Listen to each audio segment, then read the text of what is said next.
ঘরের ভিতরে এত কাম করি তারপরে কামের শেষ হন না, একখানের পর একখান লাগিয়ে থাকে। উফ, কোন দিন যেন আবার জিরেতাম হারুন। বৌমা গদু রান কুয়ে কাছাই লই ভাত তরকারি রান্নার ব্যবস্থা করো।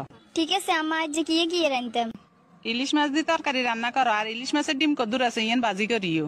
ডিম তো অল্প দূরে আছে, বাজি করলে একজনের লাই হইব। আরে সিস্টেম করে হইলে অন্য কিছু বাজির ব্যবস্থা করি। আম্মা করলা কদ্দুর বাজি করতাম নি।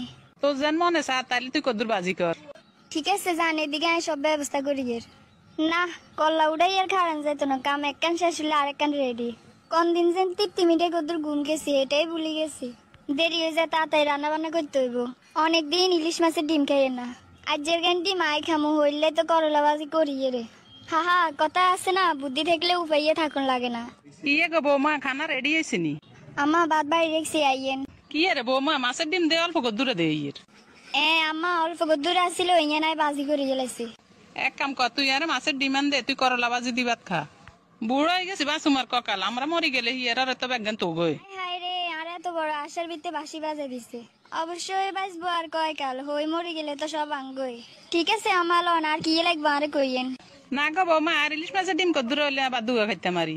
বাদ গুন খাই আস্তে ধীরে বিয়ে এলে যা গাছ গুনে হানি দিয়ে আইও। বাবরে, খানা শেষ না হইতে আবার কামের হরমাইশ। ঠিক আছে আম্মা। না, কয়দিন যাই বাপের বাড়ি বেড়াইতে হইব। কয়েকদিন আগে যাই বেড়াই আইসি, নতুন করে একটা বুদ্ধি বাইর করতে হইব। হইরে কিয়ে কন যায় হাইসি বুদ্ধি একটা। কি গো বৌমা, লাগা যেন তুমি কি কইবে। আম্মা আনেরা একখান কথা কইতাম, কালে চারা মুড়ে স্বপ্নে দেখছি গেলে আর হরান হয়। স্বপ্নে তুই কি দেখছো?